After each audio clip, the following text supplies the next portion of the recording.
Good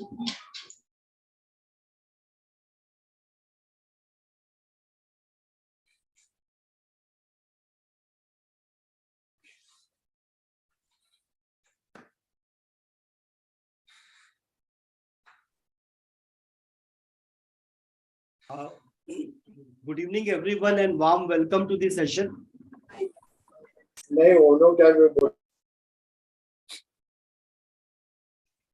So, if you are able to hear me, if I am audible, I am clear, kindly let me know. You can use the chat box or you can unmute and tell me if you are able to hear me clearly.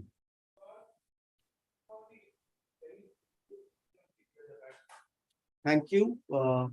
Thank you, Nilesh and Salim, for confirming. Thanks for joining in, Nazrat. Good evening and warm welcome. Thanks, Pramod. Dr. Ajay Parik, good evening and warm welcome to this session. Nilesh Patil, good evening. Pramod, good evening. Praveen Kumar, good evening and warm welcome. Salim, good evening. Good evening, sir. Thank you. Urvashi, good evening. Sarika, good evening. So we will wait for another 5 minutes for rest of the participants to join. Meanwhile, you're free to unmute or use the chat box and introduce yourself. So we will wait for another 5 minutes for rest of the participants to join. Till that time, you're free to interact, introduce yourself for the chat box, or you can unmute and share about yourself as well. Good evening, Nazrat. Thank you very much and warm welcome.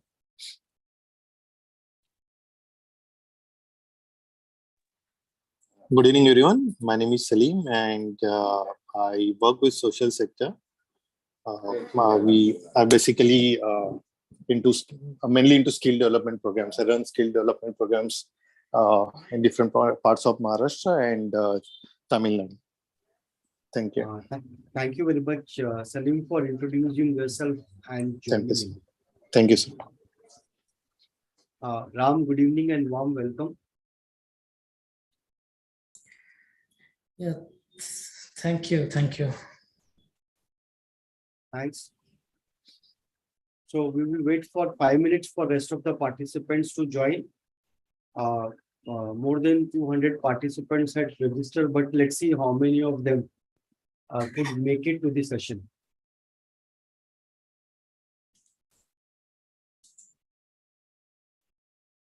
Good evening, everyone.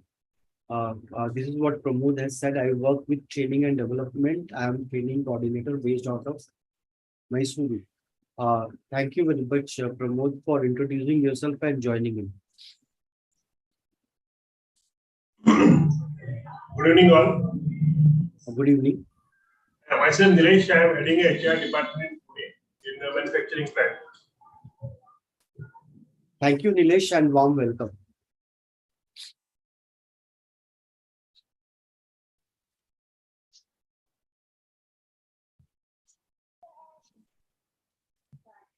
Hello, sir. Hi. I'm Nazareth. Hi. Yeah, hi, I'm Nazareth, and I work with children and college students. Okay. Basically, I'm a trainer by profession. Great. Great. Yeah. Nazareth, thank you very much. Yeah. Welcome, sir. Welcome. Thank you.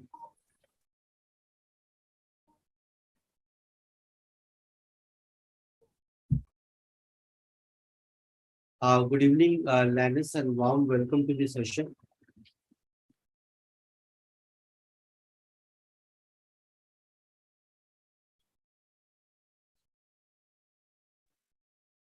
Good evening. Thank you.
Yeah, Monica, good evening and warm welcome.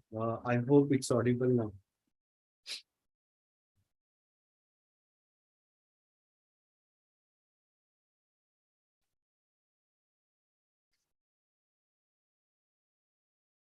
Thank you.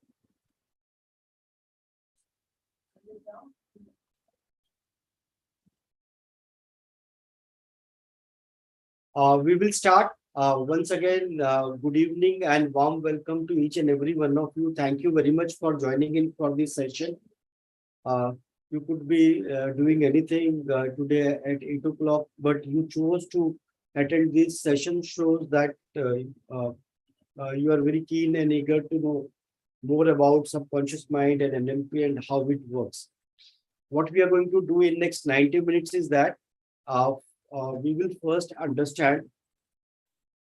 I am going to share a little bit about Apollo leadership and what we do at Apollo. I will not take more than 5 minutes, and then we will get into the session. We will talk about what is subconscious mind and how we can influence our subconscious mind using different NLP techniques. And at the end, we will do a group activity. To do this group activity, to experience NLP in group, we will need to keep our videos on. So if we are able to keep our videos on, we will do this activity. And in the end, I'm going to share something about our NLP program and other programs that we offer. So that also I will not take much of a time. Most of the time we will use in learning and knowing about the power of subconscious mind. So at Apollo Leadership Training and Consulting, we provide customized training interventions.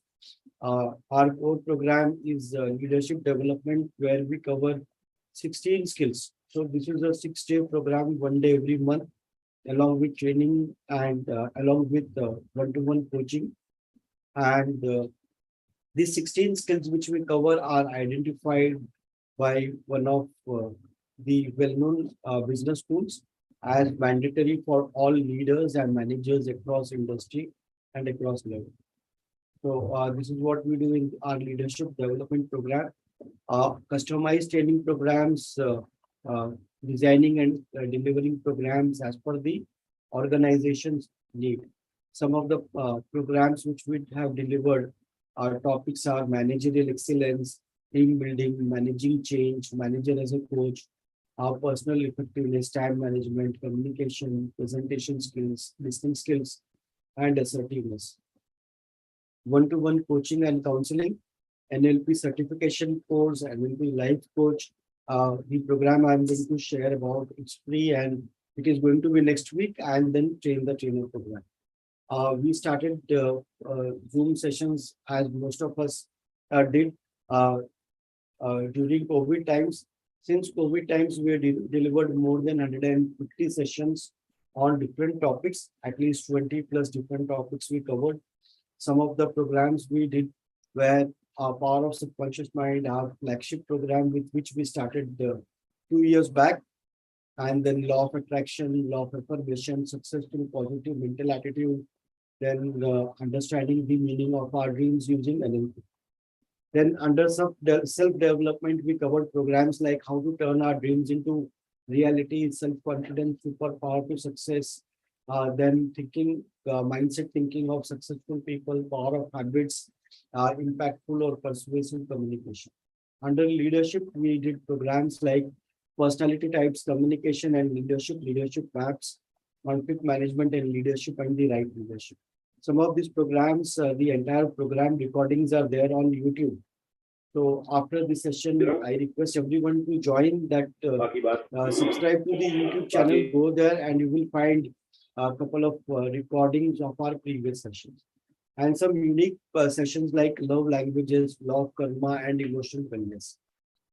We provide entire learning consultancy to small and medium-sized organizations, where we help them design, uh, identify training needs, and based on the training needs, design training programs, help them prepare a training calendar, deliver the programs, measure effectiveness of these training programs, and at the end of the year, create a summary and give it to them. This for training effectiveness, we do pre and post assessments wherever required. We also help organizations identify internal trainers good in their technical skills, technical competencies, help them learn how to design and deliver training programs, help them design and deliver so that the technical competencies of the organizations get enhanced. My name is Sanjay Goyal. This is about me. I was associated with Dr. Stephen Covey's organization for more than 10 years, very famous for 7 Habits of Highly Effective People. It is the world's largest selling book, and 7 Habits is also one of the largest selling programs across the globe. Apart from that, some of the companies have done the sessions are Flipkart, SBI, JSW, USP, Kotak Bank, and so on, US Counseling. My username is Sanjay B. Goyal. I am more active on Quora, where I answer queries of Quora readers on various topics like Bhagavad Gita, leadership, power of subconscious mind, NLP, and so on. You can also connect with me on LinkedIn and stay updated about and watch the recordings. My book,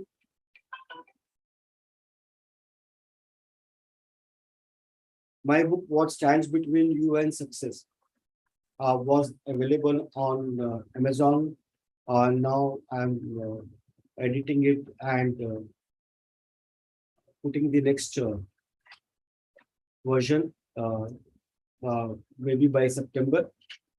And apart from this, we also have a WhatsApp group, Facebook group, LinkedIn group, and Telegram group. So you can join these groups and stay updated about our upcoming programs. So this is about me and the Apollo leadership. Under counseling and coaching, what all I do, that I will share with you after at the end of the program, because this is what we are going to cover in Power of Subconscious Mind. So how coaching and counseling, what exactly I do and how it helps people is what we will see in the program. Before I start the content, we are all connected on Zoom, which is connected through internet. So if there is any internet issue and you are unable to hear me, let me know and I will immediately repeat it for you. If I get logged out by chance due to internet connectivity, please wait for me and I will join back. I have a standby internet as well. Okay.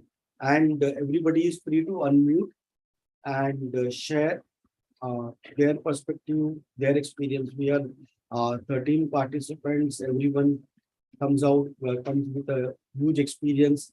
So you are free to unmute anytime, ask questions or share your experience or your perspective about the topic which I am going to, which we are going to talk about. Or you can always use the chat box. I will try to refer the chat box from time to time.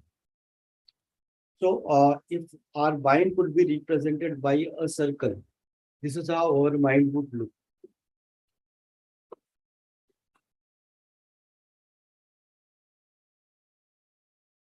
So the smaller portion you can see is the conscious mind. The larger portion you can see is the unconscious mind. So you can say that roughly 10% is our conscious mind and 90% is our unconscious mind.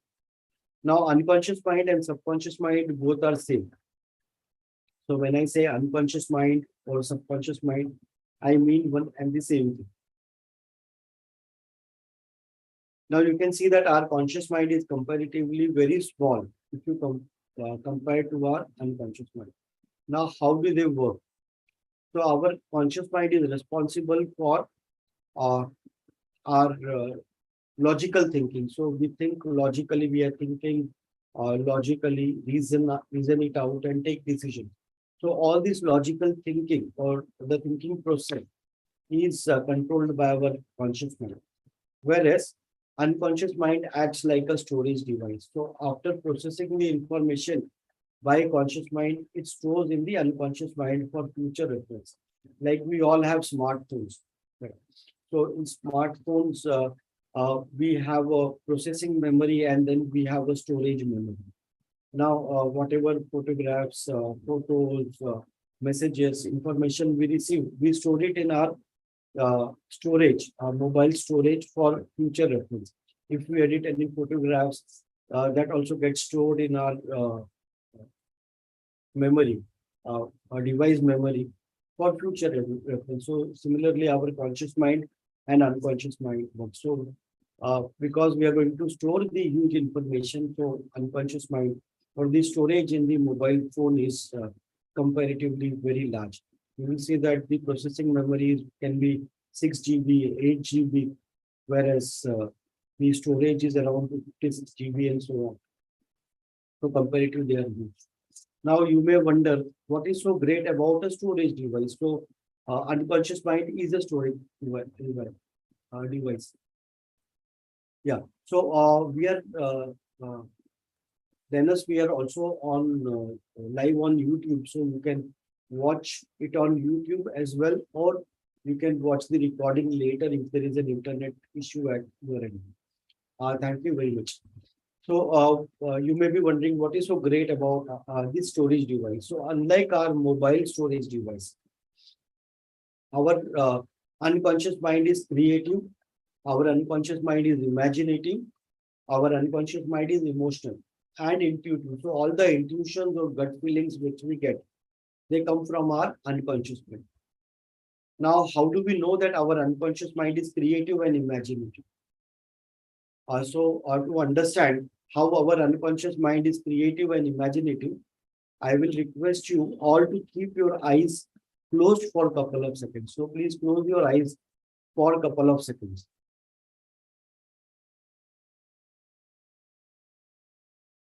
Once you close your eyes, think about an elephant. Think about a monkey sitting on an elephant. Think about a monkey sitting on an elephant eating an apple. So see a monkey sitting on an elephant happily eating an apple. Imagine the color of the elephant to be pink. So see the elephant on which the monkey is sitting and eating an apple, turning into a pink bright color. Now you can open your eyes and tell me what did you see. You can unmute or you can use the chat box.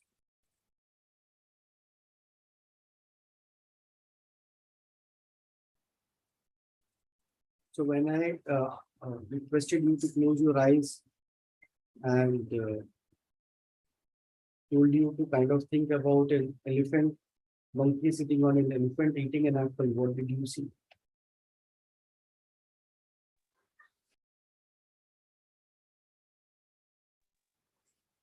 I saw an elephant and monkey as well. Monkey eating apple happily, sitting on elephant.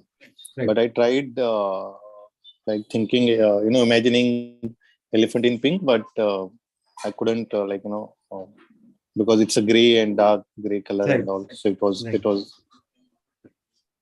So thank you very much, Salim. But yeah, because you saw a elephant, a monkey sitting on an elephant eating an apple happily itself is a imagination because very unlikely that we would have seen a monkey sitting on an elephant eating an apple happily at any point of time in our life. So it whatever you saw itself is imaginative. Now, why you couldn't see a pink elephant, that we will discuss during the program or at the end of the program when we talk about NLP. Now, Urvashi said she saw a pink elephant monkey sitting on an elephant and eating an apple happily. Thank you very much, Urvashi, for sharing. Wonderful. One more thing, I just when you just talking that you just imagine pink color, this color. So we imagine that so in front of us the pink elephant is there actually. Right. Why- Thank you very much. Great. Thank you very much. Yeah. So great, wonderful. So we all saw what was the, yeah, so what, thank you very much, Urvashi. We saw everything which we have not seen in our real life, very unlikely that we will see in our real life, but we were able to imagine. So that is how we can say that our unconscious mind is creative and imaginative. Now, how do we know that our unconscious mind is emotional? So for that, a beautiful example is, you can, when we watch movies, right? When we watch movies, some movies really hit our heart or trigger our emotions. Some of us feel really, really sad when we see such movies.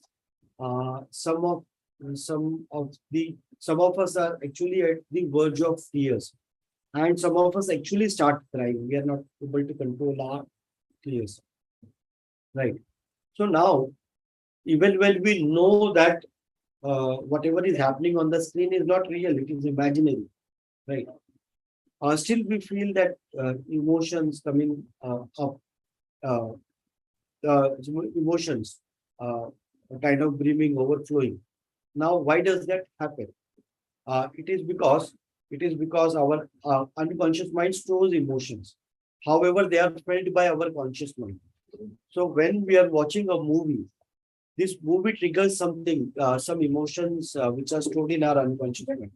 And because our unconscious mind is comparatively very large compared to conscious mind, our unconscious mind takes over or takes the control from our conscious mind.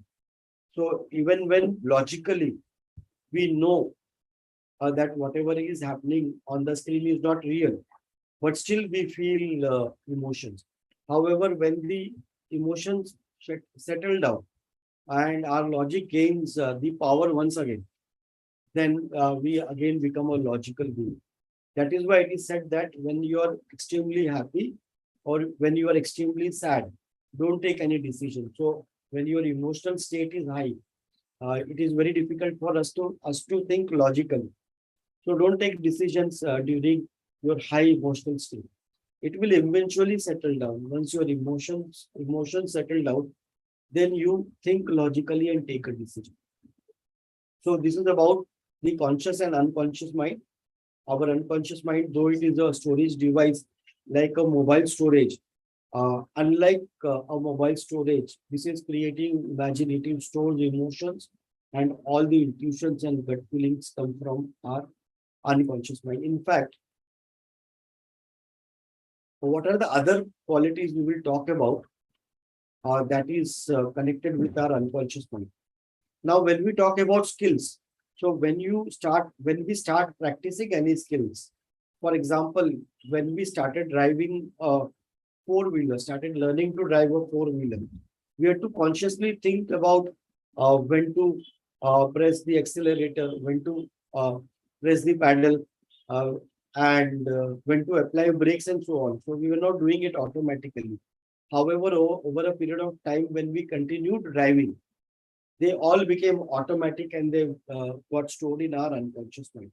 So initially, when we start practicing, it is a conscious effort. And then subsequently, once we practice it enough, it gets stored in our unconscious mind and it becomes an automatic response. Also, when we talk about skills, uh, we already spoke, it is related to conscious mind or it is about consciously trying. Unconscious mind is about the state of mind. So, what kind of state of mind you have to deliver that kind of skills? For example, Virat Kohli is a great batsman, right? He scored so many runs, so many centuries so far. However, right now he is not in a good form. So when we say he is not in a good form, means he doesn't have a right state of mind. So skills are there, but to perform to the optimum, the right state of mind is not there. So that is how we can differentiate between skills and state of mind. So state of mind, because it is more emotional, it is controlled by our unconscious mind. Right. Now, apart from this, what else our unconscious mind do? It works 24 by 7. So when we go to sleep, our conscious mind goes to sleep, but our unconscious mind works 24 by 7 and it does all multitasking. Okay. So all multitasking means right now I am breathing, my blood is getting circulated. whatever snacks I had in the evening, they are getting digested. So all these automatic responses or automatic functions are being controlled by our unconscious mind. We cannot control it consciously, but yeah, it is controlled by our unconscious mind. Automatic responses. If I catch this, right, and if I hold this and it is hot, I don't know, and I catch it. Before I know that this is hot, I will automatically drop it. So that automatic response also comes from our unconscious mind. Automatic movements are controlled by our unconscious mind. So fear, for example. So people have fear for lizard, fear of lizard, fear of snakes. So as soon as they see a lizard, fear of cockroaches, fear of spiders. So as soon as they see, right, a spider or a cockroach or a lizard, the automatic response is run away from the situation. Then all the habits that we have, these habits are controlled by our unconscious mind. In fact, our thinking patterns. So we all have unique thinking patterns. Like our thumb impressions are unique, our tongue impressions are unique, even our thinking patterns are unique. So our thinking patterns are also controlled by our unconscious mind. In fact, 96% of whatever we do every day, or in other words, to extend it, 96% of whatever we do in our lives is controlled by our unconscious mind. So the functions or responsibilities of our unconscious mind are comparatively extremely huge. We feel or we believe that there are a lot of things we are doing consciously or we are thinking and doing, but believe me, 96% of whatever we do or maximum of whatever we do every day is controlled by our unconscious mind, or it is automatic. Isn't it huge? So if 96% of whatever we do is controlled by our unconscious mind, naturally, if we decide a certain goal or certain destination to reach, unless our unconscious mind supports us, it is very difficult. It is literally impossible for us to reach there only on the basis of consciousness or logic. Now, how does our mind work together, conscious and unconscious mind? So our senses have limited capacity. This limited capacity senses collect huge information from our environment. So every second, the amount of information which we collect from our environment is really huge. This huge information which we collect, our conscious mind is not capable of processing all the information. So what our conscious mind will do, it will filter and only choose or select the information which it considers important for us. And based on the reasoning, or it will decide to take an action and store it in our unconscious mind for future reference. Now, as we grow, there are a lot of things we come across, a lot of situations we come across, a lot of people we come across. So based on our experiences, based on the filtration, we store this information in our unconscious mind for future reference. And this, once we come across the same object, same situation, same person again, our response will be automatic. Right? We have no control over it. For example, can you tell me what are you seeing on this slide right now? You can use the chat box as well, or you can unmute and tell me what is there on this slide right now.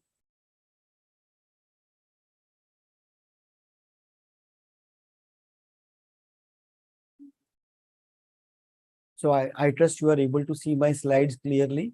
So It's can you a tell me? lemon. Yeah. So thank you very much. So you are able to see slices of Yeah, lemon. slices of Vitali says lemon. lemon. Thank you. Thank you. Now, apart from so Madhukar says 1 square.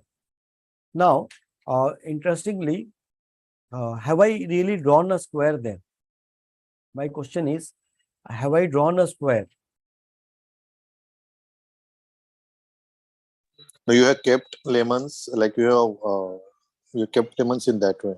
So it formed a Yeah. square. So it looks like a square, but I have not designed a square anywhere. It is not completely a square, right? I haven't designed it. So the background is also white and the square is also white. So I haven't drawn it actually, right? So, but then why are we able to see a lemon, see a square, or why are we able to see a lemon? So, we have seen a lemon or the slices of lemon in the past. So when we saw this lemon in the lemon for the first time, probably we came across while having uh, food together along with our family, and as a small kid, our mother came and told us, okay, this is what is called lemon or limbu, and we saw it, and then we kept this image of lemon in our mind for future reference. So whenever we come across lemon, we don't have to work hard. We remember from our memory that it is a lemon. As soon as you see a lemon, you will automatically recognize it. There is no way you can see a lemon and think about a tomato or a potato. So as soon as you see a lemon, automatically the image of see a lemon, you will recognize it automatically. So this movement, what I want to emphasize is this happens automatically. Now there is no square drawn, but because we have seen a square in the past, so we are able to see a square there. If I get a tribal person here who has never seen a square, never went to school, and I show him I show him this picture, he will not be able to see a square because he has never seen it before. Because I have seen it before, I am seeing it again. So I believe that, okay, this is a square. And this happens automatically. I have no control. So I cannot stop myself from seeing that square. I cannot stop myself from recognizing a lemon. Right. So there is another picture here. You can see, definitely you can see a couple of tigers in this picture, right? Which happened to be because of the way the branches and the twigs and the leaves have been drawn. But we are able to recognize it even though it has been not kind of drawn directly. Now, when we talk about positive emotions and negative emotions, so we understood what is conscious mind, unconscious mind, how unconscious mind plays a vital role, what kind of functions it does, and it stores information that is important. And once the information is stored in our unconscious mind, you cannot change it consciously. So when you have seen a lemon for the first time and your mom told us that it is a slice of lemon or this is a lemon, and it is now stored in our mind, we cannot change it. Whenever we will see a lemon, we will automatically recognize it. Whenever we will see a lemon, we will remember the kind of taste it gives, the kind of uh, feeling it gives, because at some point of time we must have definitely kind of tasted the slice as well. So the feeling, the taste, the image, everything will come automatically. So that was the first part. The second part is understanding the positive and negative emotions. So can you give me examples of some negative emotions? You can use the chat box as well. I will keep it open, or you can unmute and tell me as well.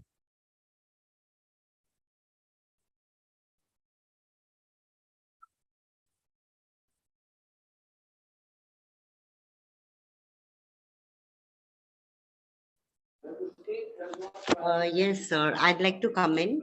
Yeah, please. You asked for the negative emotions. They could Right. be anxiety, depression, Right. envy, jealousy. Right. Yeah. Right. So thank you very much. So wonderfully shared. Thank you very much. So anxiety, depression, jealousy are negative emotions. Then we talk about stress, being sad, depressed, fear, anger. All these are negative emotions. So thank you very much for all those inputs. Let's see what I have.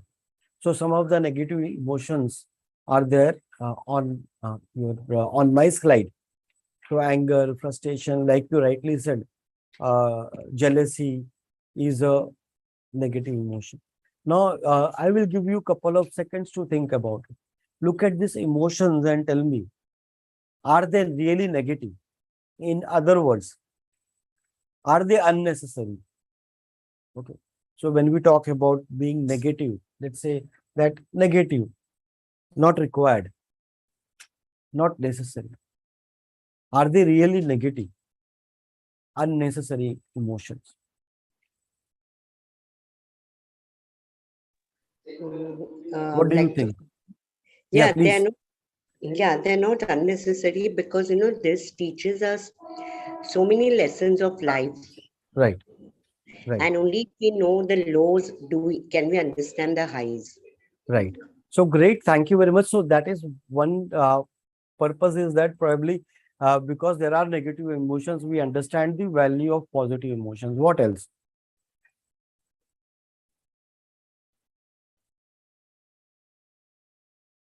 So do you think anger is unnecessary?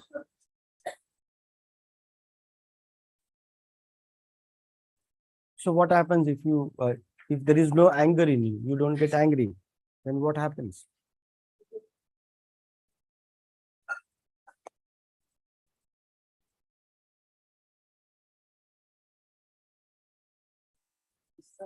For example, if there is no fear, then what will happen?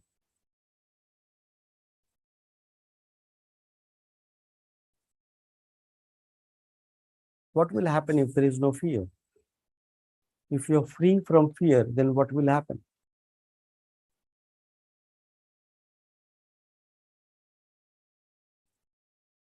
What do you think? You can use the chat box as well, or you can unmute and tell me.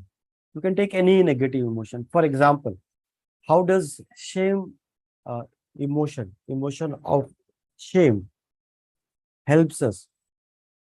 How does regret helps us? How does jealousy helps us? Or how does frustration helps us?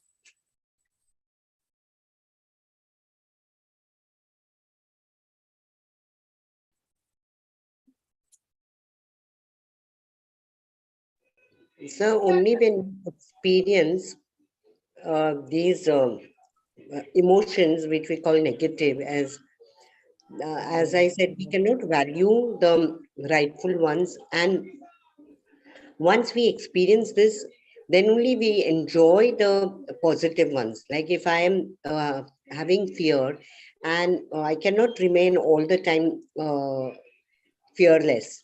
So there Right. are times when I'll be fearful, and that will teach me how to be fearless. If I'm angry, then I learn to calm myself with understanding, did this anger work against me or for me? Right.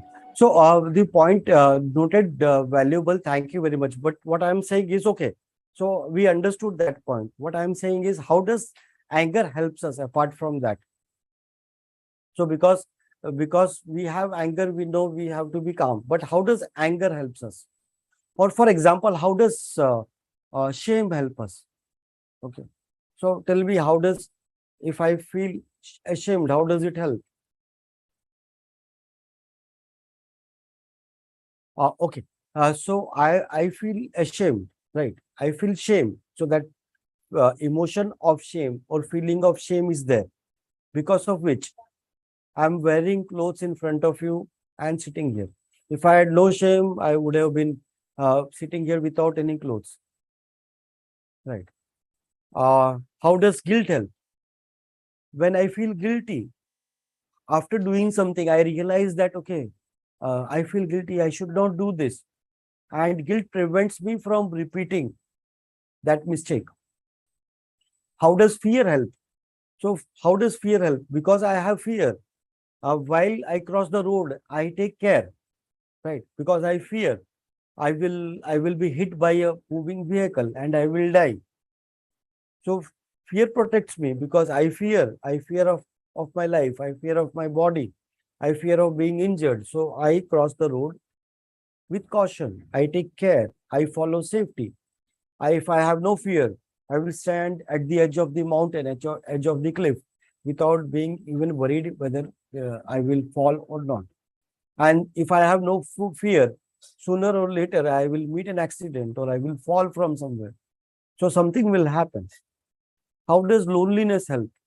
When I feel lonely, it's an indication.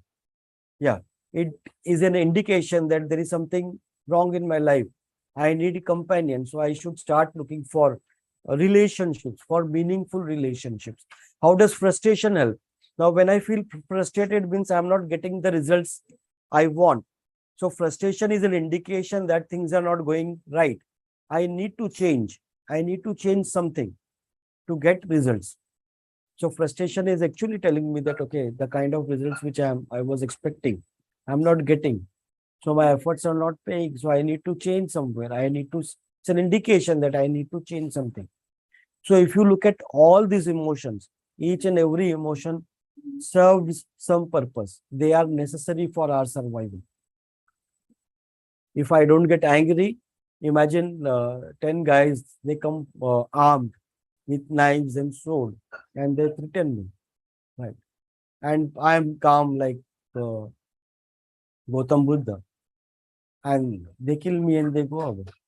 But if I get angry, I may put up a fight, right? I may not win, but I may definitely put up a fight. Jealousy, how does jealousy help? So when I feel jealous, I see somebody who is having a bigger car, bigger house, more money than me. I feel jealous. So I say, okay, I should also earn that much. Or if I see a man or a woman sees a beautiful model, a beautiful shape, beautiful figure. So she says, okay, I should go to gym from tomorrow onwards and also get back into shape.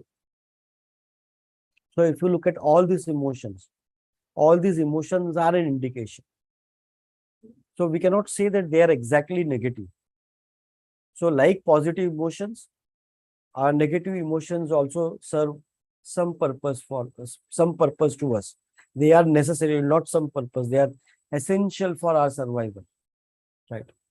See, remember, when we were living in caves, so we all know that uh, our ancestors were living in caves. They were cavemen, right? Now, when we were living in caves, if you look at any other species surviving on Earth at that time, a jungle is a very hostile environment. Like, so we consider ourselves a very intelligent species. Suppose one of us gets lost in a jungle. What are the chances that we will survive for 24 hours in a dense jungle? What are our chances? Okay. So imagine we 13 of us get lost in a jungle. What are our chances of survival?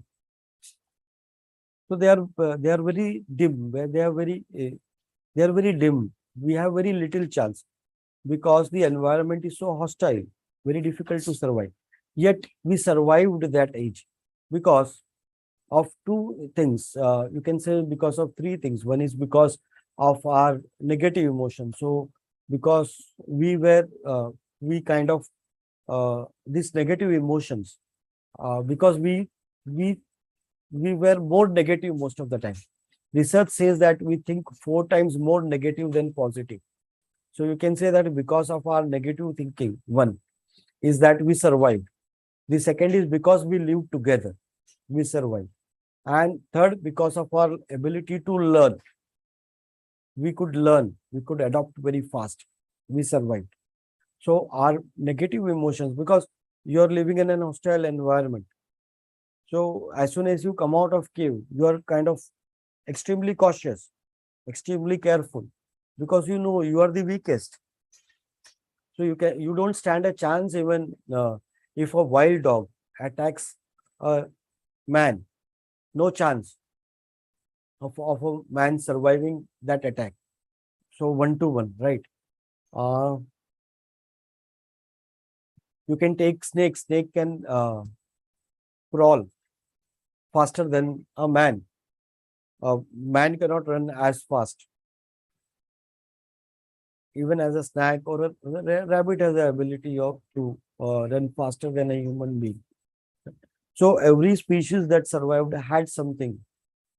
Uh, God had given them something, unlike human being.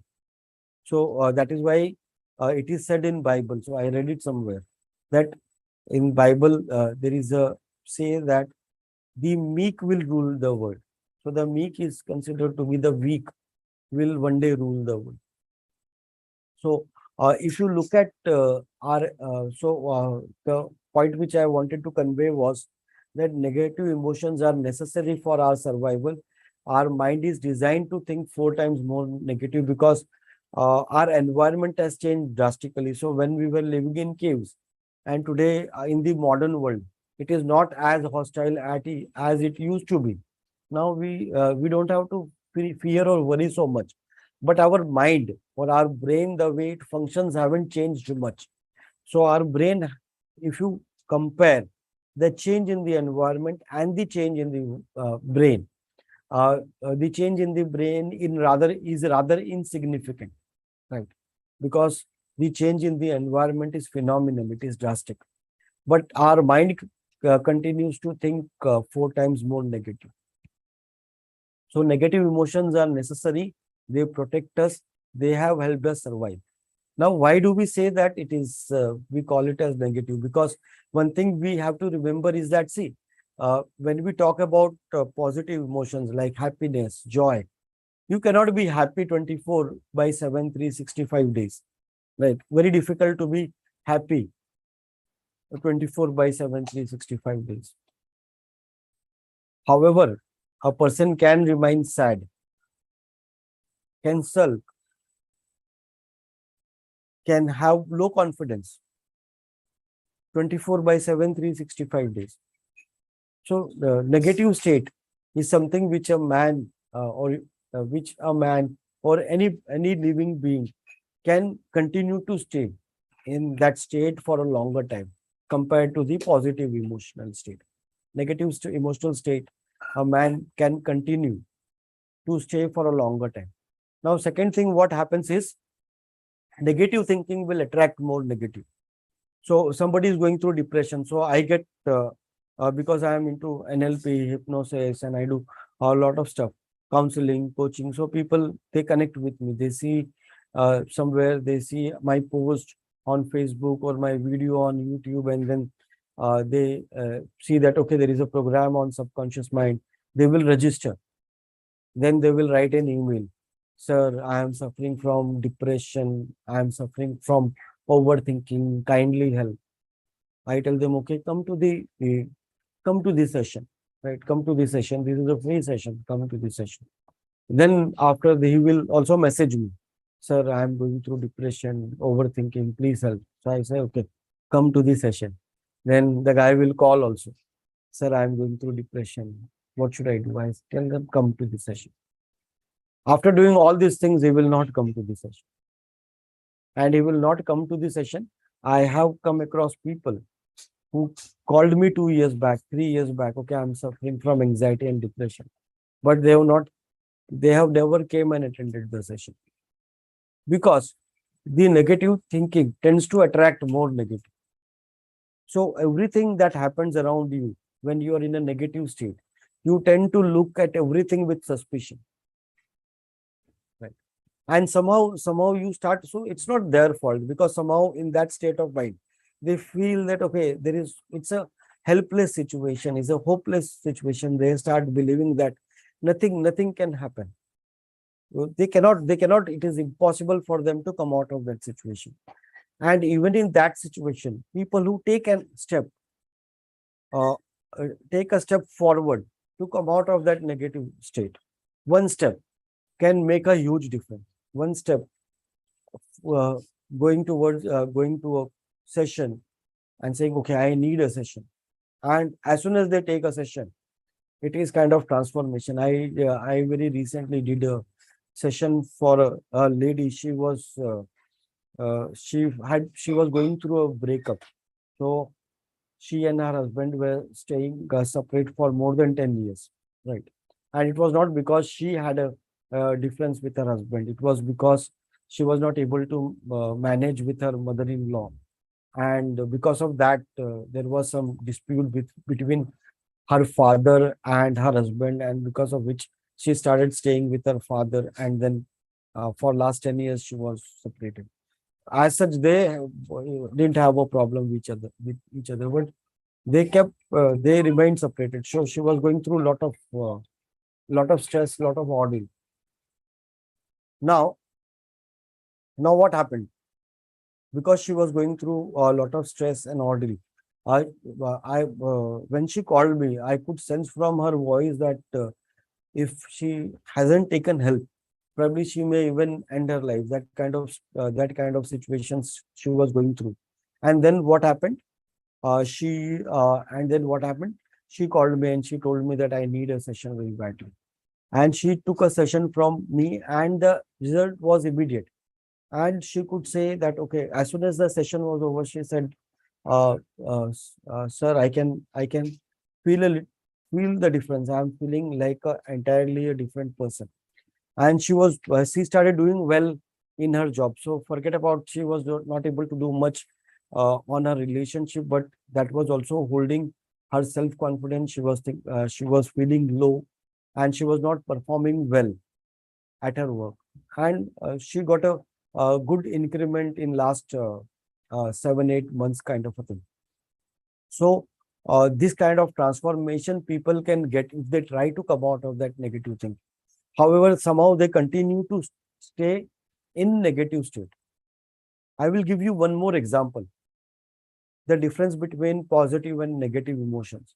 So imagine say I eat an apple, right? And I eat an apple, and this apple has some toxic substance inside it. So this apple has a toxic substance inside it. Now I eat it without knowing that there is some toxic uh, uh, chemical inside it, which is harmful for me. So what do I do? I just eat it. Now, if I eat that toxic chemical along with the apple, what will happen?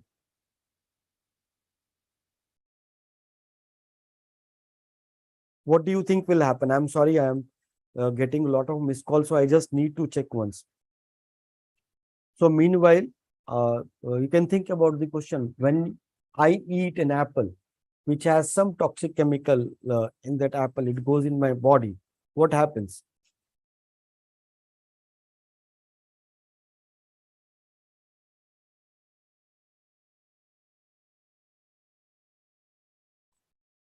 You start feeling sick. You start feeling sick. Thank you very much. So what exactly happens by sick meaning?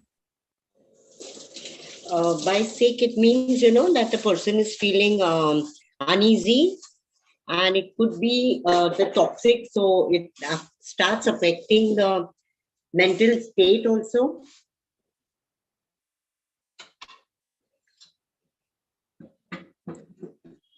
Hello.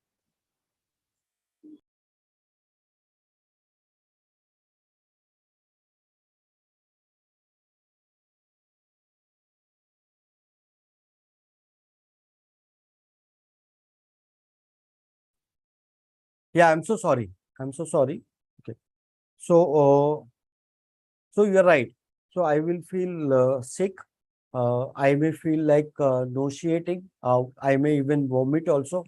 I can have stomach pain, stomach cramp. Right. Now, suppose I eat that apple, and nothing happens to me.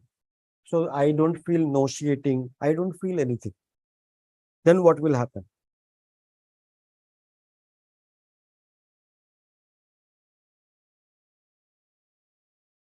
So I will repeat my question. I eat an apple which has some toxic element, and I have ate that apple. Chemical has gone inside my body, and nothing has happened to me.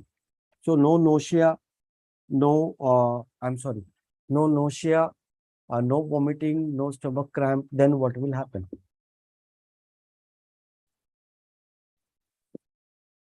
What do you think will happen to me? So you feel okay because you didn't know that that apple contained toxic matter. Right, So you are that belief that it is not bad has right. helped your body, the immune So system. wonderful. Yeah, so wonderful. So I am, so that chemical has gone inside my body, but I don't know. I'm not getting any symptoms. So I'm behaving normally. Then what happens? But the chemical is there inside my body, and that chemical is harmful for my body. And it is there in my body. Then what will happen?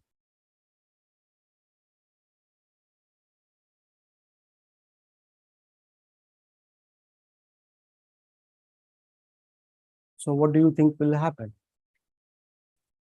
Interesting, isn't it? Yeah. Yeah, I think it will, if it's not affecting the physical part, it will affect the mental state. So it is affecting my body, but I'm not having symptoms. So it is Oh, affecting my body. So, so this chemical is going in my body. It may damage my liver. It may damage my kidney. So all that thing is happening, but the only thing is I'm not getting symptoms because chemical is there. Part one, I ate an apple. I got those symptoms, and I went to the doctor. Doctor said, "Yeah, Sanjay, you ate something toxic. We have to remove it from your stomach." He removes it, and then I'm fine. Second situation, I don't feel any symptoms, even though the chemical is in my body, and that means it will have a harmful impact on my body in longer run. So this chemical will go inside, it will damage my kidney, damage my liver, and damage whole lot of organs or systems. So based on the capability, based on the effects of that toxic chemical, it will go and damage my body. So what the symptoms are doing, they are telling me that there is something wrong, and I need to go and check myself so that I have to, so that I live a happy and healthy life. So symptoms like nausea, vomiting tells me that I have ate uh, something not good for my system, and I go to the doctor and I get myself checked. Similarly, when these negative emotions get into excess, so I have too much of anxiety, too much of depression, too much of negative thoughts. When I am feeling ashamed of something which I should not be of, then I can say that I need to consult somebody. Or I am feeling over jealousy. So jealousy is going too much. So instead of I trying to kind of uh, earn the kind of wealth the other person is having, I try to do, I probably get into a sulky situation where I say, okay, what kind of life I have? See, this guy is enjoying and I am living in a rut. So that can be a problem. Or I start trying to do something, trying to harm the other guy. Then it's the negative effect of that negative emotion. So these negative emotions are an indication that something is wrong with my life. Something is wrong in the way I am seeing things.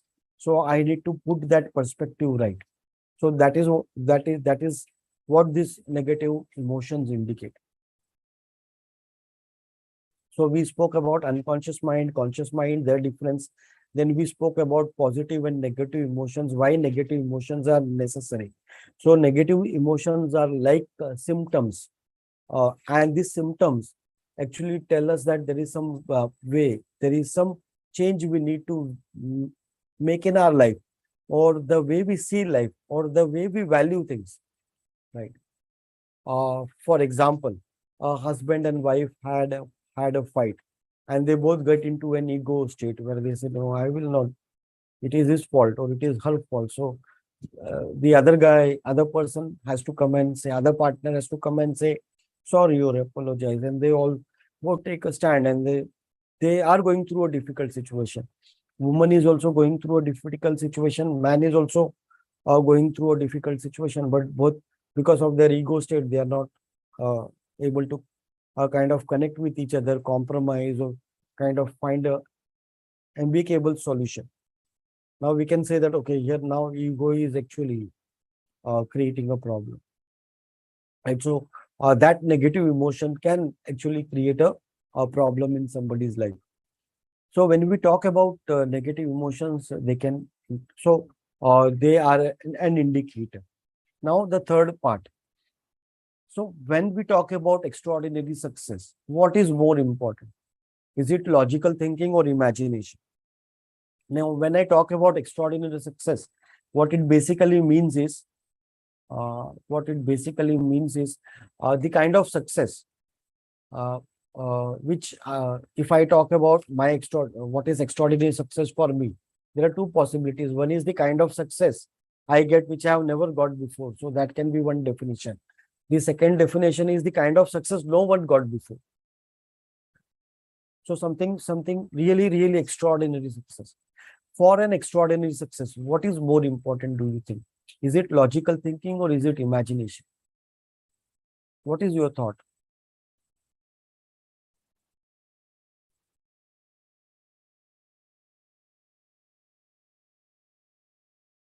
What is more important? Is it logical thinking or is it imagination? What plays? So you may say that, okay, both are important, and I definitely agree. Yeah. But what is more important? Is it logical thinking or is it imagination? You can use the chat box as well, and you can unmute and tell me. So Madhukar says logical thinking. Thank you very much.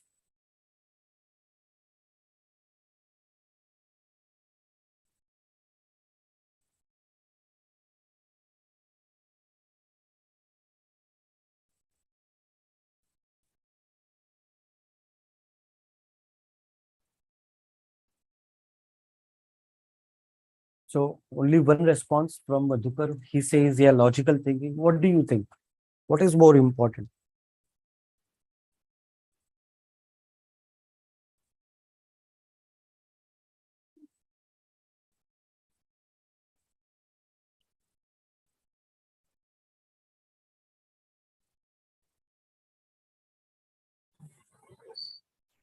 Yeah. Critical thinking is important for the decision making, Right. whereas imagination is important as well for the learning purpose, unlearn or relearn. Okay. So Thank you very much. Yeah. Yeah, I'm sorry. Yeah, you want to add something, you can do so. Yeah. So wonderful. Thank you very much. What else? So imagination is only for learning, unlearning, relearning. What else? What does imagination do? So we have a participant, NS. If you could share your name, it will be great. Yeah, it is first visualization and then the logical thinking comes to of before to achieve the visualize. So Pramod says that. Thank you very much, Pramod. You are right there. So definitely logical thinking is important. Definitely learning, unlearning, relearning, everything is important. But why imagination is more important? Because anything we achieve in our life starts with imagination or visualization, right? We first visualize it and then make it happen. Without visualization, very unlikely that we will be able to do anything. For example, say somebody wants to construct a bridge, right? So they will have a mental visualization. Yeah, Nilesh, thank you very much for sharing. So first we will have mental creation, right? Dr. Stephen Covey also says in his book 7 Habits of Highly Effective People, mental creation precedes physical creation. So everything that we achieve is first created mentally in our mind. Wright brothers believed that, okay, they could they could make something which will fly, right? So they believed that humans can fly. So there was a interesting quote I was reading the other day. I forgot the name of the person who gave that quote. It was in 1880 or something. So the scientist said that we know everything about the universe that we can know of. So we have reached that stage where we know everything about the universe that we can know. Okay. And now with the James Webb telescope, we can we can know even about the times when the Big Bang theory and how this universe was created. So that was the limit. So first we have to believe. So we have to somewhere we are able to imagine. So we are able to imagine. I will give you one more example. So when I do lot of leadership programs, when I do leadership programs, uh, because I am into behavioral training means there will be always a lot of resistance. So when I talk about the power of imagination, so there was so because most of us are trained to think logically. When I am also kind of trained to think logically in a systematic, structured way, right? So when I put forth that the importance of imagination, so there was a manager who got up and he was from his face you could say that he was very kind of agitated. So he got up and he said he said कि आप कुछ भी सोचोगे तो हो जाएगा. हाँ तो मैं बोला हाँ हो जाएगा. तो वो बोला ये क्या बात है आपका, कैसे आप बात कर रहे हो, आप उधर ट्रेनर हो तो आप कुछ भी बोलोगे तो हम मान लेंगे. तो मैं बोला नहीं, मैं I told him I will prove it to you. मैं बोला ठीक है तो करो. बोला तो मैंने बोला ठीक है, what do you, how much money do you want. So just to win the argument he said I want 5 crore. I said okay. So why not 10 crore? I asked him. Why only 5 crore? Why not 20 crore? So he was kind of a little shocked with my question. So he started thinking. Then I told him, okay, so you have 5 crore with you. What will you do with that 5 crore? So he didn't know. He didn't have an answer because he never thought he could have 5 crore. So he never thought what he could do with that 5 crore. So that imagination part was not there. So visualization was not there. If somewhere he could see himself having that 5 crore, he could start working towards that dream of having 5 crore. And then he could have started working. Whether he will succeed it, or he will achieve it or not is a different story. But he could have started working towards it. So visualization, that is how visualization becomes important. So when we talk about extraordinary success, imagination plays a huge role because everything starts with visualization. Once you start visualizing, believing that you can achieve this, then you can start working towards it using logical thinking. So just by imagination or visualization, you are not going to get rich, or you are not going to get wealthy, or you're not going to go reach where you want to reach. But the visualization process will help you kind of start believing that okay, you can achieve that, and then you can start working towards it step by step to reach there. So that is how imagination becomes important. So it is from imagination towards logical thinking for extraordinary success. So we all know which is the biggest battleground. It is our mind. So every day we have a constant battle in our mind, what to do and what not to do, temptations. So you can take this example. Interesting. If I search right now on Google, the 10 benefits of having egg today. So I will find n number of sites which will tell me what are the benefits of having egg every day. If I search what are the harmful effects of having egg every day, you will get information about how eating egg every day is harmful. In other words, everything is there in this world. What we are going to search is what we are going to get. If I start searching for, if I start telling myself, okay, I cannot succeed. So if I have to go and speak in front of 100 people, I will not be able to do that. So you will be right. And if I start searching or believing that you can do that, that is also right. So it is about what you search is what you're going to get in life. Now, when we talk about the information stored in our unconscious mind, there are a lot of negative information which has been stored in our unconscious mind by our experience. So I have done a lot of things in my life, and most of the time I have failed. So percentage of failures are always high, obviously, than the success. Now, because I have failed so many times, Every time I have failed, I have held some limiting beliefs about myself. Plus the negativity from the environment, from my parents, from my relatives, from my family members have further increased that self-limiting belief. For example, I come with less marks or grades at home. My father says, yeah, you are useless, you can't do anything. Now I came with less grades, and my father says, I cannot, I will be of no good. I will be of no use. I will not be able to achieve anything in my life. So that belief, that probably that feedback has stuck in my mind. So I have started believing that, okay, I'm not good enough. I will not be able to achieve. Most of the time, when I look around myself, I believe what is happening around myself is maximum that is what I can achieve in my life. है ना? So there is some limitation. Okay. So what can a common man do? So we know what a common man can do. At the most, up to where he can go. So there are very few you will hear success stories. Otherwise, most of the time, it is like uh, we have a shell and we are living in that shell.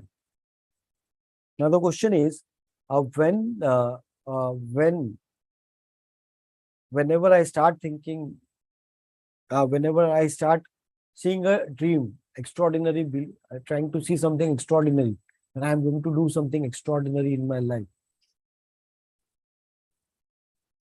Forget about people from outside. I will myself start questioning and challenging what I am thinking to achieve, whether I will be, whether I will be able to achieve that. So my conscious mind logically will start questioning my dream or my imagination. So what do I do? What do I do to stop kind of deal with those objections? So what do I do is I bypass my conscious mind, connect with my unconscious. Now, whatever I want to achieve in my life, I am going to feed it directly in my unconscious mind. Right. Or the negative information which has been stored in my unconscious mind about myself, I am going to change that imprints also. I can make what is impossible possible. So, NLP and hypnosis are the processes by means of which you can bypass your conscious mind and connect with the unconscious and change the programming, or we also call it as subconscious re-imprinting. Now, when we talk about NLP, it works in three ways.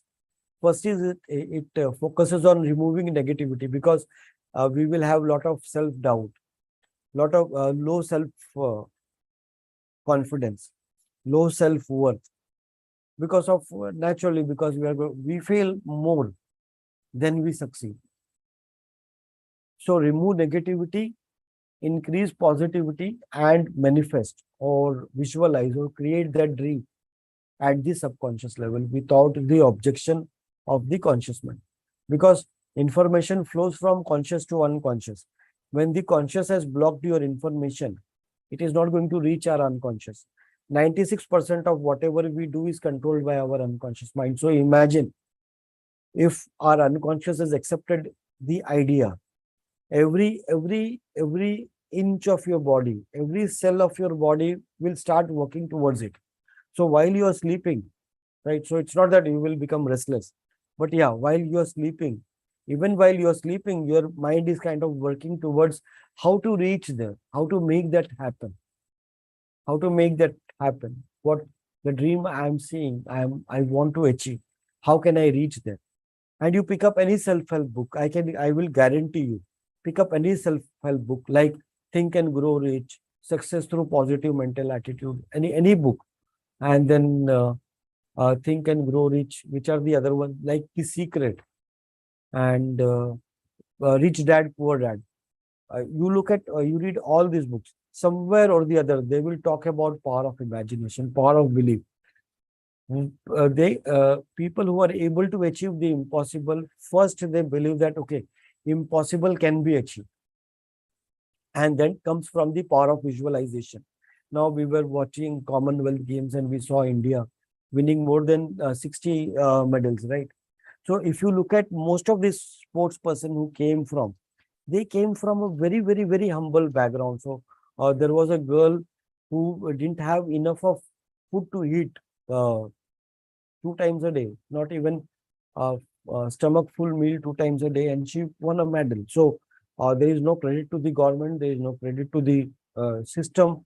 The credit goes to that person who believed that okay, I can still do it. So in Paralympics, we had one guy who won a medal. He won it last time also, Paralympics, in Paralympics. So this guy is from a very poor family, and he used to walk some 4 kilometers every day to go to school and come back, attend school every day. One day, these government buses which we have, interstate buses, so intercity buses. So because of his rash driving, he lost his one leg, but he continued to participate in sports. And now he got a medal. He got a medal second time. I forgot his name, but very interesting. If you read stories about all these sports person who succeeded in earning a medal, teaching at that level, competing with athletes from England, Australia, I think New Zealand. So we were ahead of New Zealand in this medal tally. Britain, where they are developed countries and they give a lot of support to their sports person. So each and every one deserves more appreciation than the sports person from other countries, simply because they reached there on their own efforts and merit, with minimum of support. So what we do, remove negativity is kind of the process which a counselor or a healer would do, and motivator and a coach. So all three steps are covered in this. So if you consider the modern world, though our mind is trained to think 4 times more negative, but the environment is such that we don't have to think negative so much. We are living right now in much safer environment. However, the stress is the highest today. COVID has further increased the uncertainty in this world, in the modern world. Right. Today's modern world has become very materialistic. Plus, lot of negativity flows uh, from uh, uh, from you can say movies, from TV, from other medias. Now, how does this negativity flows? If you look at advertisements, right? So advertisements are designed in a way that if you are not having their product, right? If you are not having that product, means somewhere you are inferior in the society. For example, if you Coca-Cola, Pepsi, they hardly have any benefit to the consumer. In fact, they are not good for health. But still, people consumed for such a long time. Cigarettes, people smoked for such a long time. They are still smoking. Tobacco, they are still eating. Right? Why? Because having their products, if you smoke, if you eat uh, gutka, you are seen at a higher higher level. That is the perception which is created by the advertisements. If you are having coke along with your, so people had a habit of having order a lunch in a restaurant and then order a coke along with it, and they are having lunch and they are having a coke. So that kind of uh, advertisement, the impact it has on the minds of the people. Plus, social media further spreading lot of negativity. Value system has deteriorated in last couple of years. Very difficult to trust people.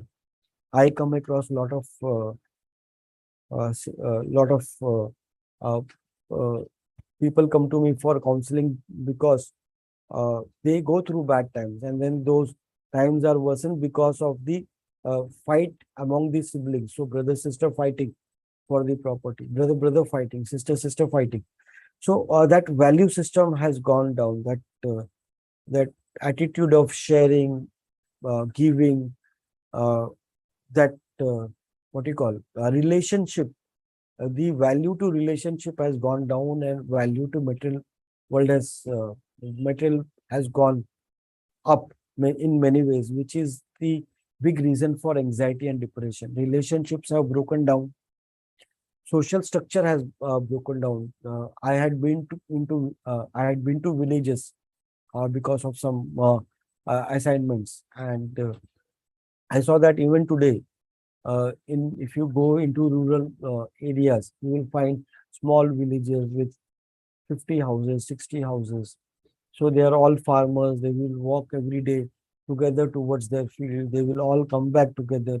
In the evening, they will all sit together and they will discuss. They will chit chat. So it's like they are living together in a kind of closely connected society, and they feel good together. So that kind of relationship has gone down. Today, we live in the cities. We even don't know our neighbors. Lack of role models, right? So the kind of role models we have today, right? All these role models, if you look at them, so Ranveer Singh, and then they all are Virat Kohli. So they all are kind of it's like you feel that okay, they are all running after money. So suddenly Virat Kohli will have a tweet about a product that use this product even during the COVID times, right? So he's advertising there and making money even at that, even in that period. So of course it is their choice, but as a when you become a role model, especially for teenagers, for young people, then you hold certain responsibility towards the society as well. So kind of advertisements you see. So Akshay Kumar used to talk about, I never advertise uh, about the product. That's what he said in one of his interviews. And then now he uh, he he came up and advertised for one of such products. So role models have been lack of. It is not that we don't have right role models. The right role models are kind of not uh, highlighted by the media. So you will rarely find that media is highlighting right kind of people who can be the right role model for the society. So all these factors, some of the factors which are increasing negativity, which is our mind is already kind of designed to think four times more negative. And with all these factors, the it's like uh, we are now in such a so much of negative state. 1 out of 7 every Indian is today now going through anxiety and depression. What does as a life coach we can do?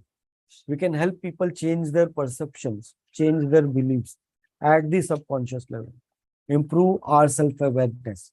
Okay, build a positive attitude, deal with the stress which is caused because of our work-life balance, and so on. Improve our health, get rid of addictions, right? Deal with past painful memories, fears, remove those fears, past painful memories, remove psychosomatic diseases. So deal with psychosomatic diseases. People have pain in some part of their body, but when they go to the doctors, they diagnose, they find nothing, right? Sleep disorders and dreams. So I get a lot of people counseling cases where people have difficulty in sleeping. So I have people not able to sleep 3 days, 4 days. So you can help them using NLP life coaching model, deal with their fears, right? Uh, uh, Find solutions to the problems. So find opportunities. So even in the modern world, there is no dearth, there is no lack of opportunities. It is only that we are not able to identify and see those opportunities, find solutions to the problems and issues and challenges we are seeing, be more creative, find purpose of our life and how we can reach that purpose, how to improve our communication with self. So our communication that we have with self plays a huge role in the kind of life we are going to lead. How we communicate with others and communicate with the environment or the mother nature, achieve success, wealth, fame, improve relationship and be happy. So this is all about the program. So Saturday, this is not Saturday actually, this is Wednesday. So apologies for the wrong day. It is on Wednesday next week. So do join this NLP live coaching 4-hour session. And after that, on Friday, we are having improve our communication with NLP. So we will learn the meta model and other principles which we cover, models we cover in NLP, which can help us improve our communication. I spoke about communication with self, others, and Mother Nature. And based on my book, the program, What Stands Between You and Success. So we have a program, transformation, a workshop starting from 25th August. This is full, so I will let you know the new dates. So this is basically a program where we help participants understand the negativity which is being blocked, help them achieve success by following a process to understand their challenges, define goals one-to-one, then remove negativity, build positivity and motivation, and create that future at the subconscious level. So this is costing only 2,700 rupees for 3 group sessions and 2 one-to-one sessions. So it will have 3 group sessions and 2 one-to-one sessions, right? And then you get certification of participant. And then we have NLP certification course where we learn, where participants learn NLP online. So it is a 4-day course where we help participants learn 25 different techniques and 20 topics. And with the you also learn, participants also learn hypnosis. That is another technique on how to take a person in deeper state of relaxation. So once you take a person in deeper state of relaxation, connect with his unconscious mind, then using any NLP technique is easier and the impact is immediate. The results are phenomenal. So this is good for managers, leaders, trainers, facilitators, coaches, counselors, therapists. We also had doctors, psychiatrists, lawyers coming and attending our sessions, emotional wellness, mental health practitioners, yoga practitioners can join this program. So for the participants who are attending today, we have additional 10% discount. So because this is online, so we are passing almost 50% of benefit. Instead of 28,500 was the investment for this program in the classroom, 14 to 50. However, if you confirm by tomorrow, you get this seat only for 11,400. So another 10% discount inclusive of taxes, and you can also pay it in 3 parts. So just paying by 3,800, 3,800 and 3,800, you become a certified NLP practitioner. These are the techniques which we are going to cover. So this is about, in today's modern world, if we need to achieve extraordinary success, we all need a coach, who can help us, who can take us through the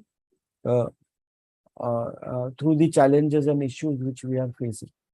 Then I spoke about leadership program. So anyone wants to conduct this leadership program internally for your organization can connect with me. So thank you very much for your valuable time. Please connect with me on LinkedIn. And if you enjoyed the session, do write a recommendation for me. I'm looking forward to your valuable participation in upcoming sessions. If you have any questions, you are free to ask. So what is the difference between NLP and hypnosis? Okay. So NLP, uh, so what we are going to do is, when we talk about hypnosis, we are going to learn the process by means of which we can take a person in deeper state of relaxation. So first, I'm going to take a person in a deeper state. So deeper state of relaxation where you have connected with the subject's unconscious, and then you start using NLP technique. So the impact of the NLP technique will be very prominent, very significant, and very immediate, very quick result. You can watch some of my videos which are there on YouTube. So while we do these training programs, we record these sessions, we share it with the participants' permission. If the participant says, okay, you can upload it on YouTube, then we do so. You can check those recordings. So you will see that first part is the process where I take the subject in the deeper state, and then I use NLP technique on that. So hypnosis is the process. You can say that hypnosis is a process by means of which we bypass the subconscious and connect with the bypass the conscious and connect with the subconscious mind. And once I have connected with the subconscious mind, then I use different NLP techniques so that we can reprogram. So if somebody has low self-confidence, then we use a technique to increase his self-confidence. Now, when we do this, the impact is much more stronger and immediate because we are doing it at the subconscious level. Okay. So thank you, Ram, for joining in. You can connect with me. Uh, uh, you can connect with me anytime. Tomorrow, probably, I will send a message to all the participants along with my LinkedIn profile link, and my number will be there, so you can connect with me anytime. Right. So thank you very much, Madhukar, for asking that question. Thanks, Advocate Fatima. Yeah, sure, you can connect with me. If you have any questions, anything you would like to share, ask, you are free to do so. So I will wait for next 30 seconds.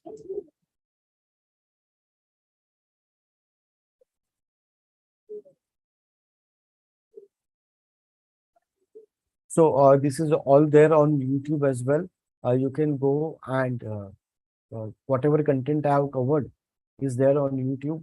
This has been on YouTube live. You are free to go and check there, subscribe, and you can check on the YouTube channel. The entire content will be there.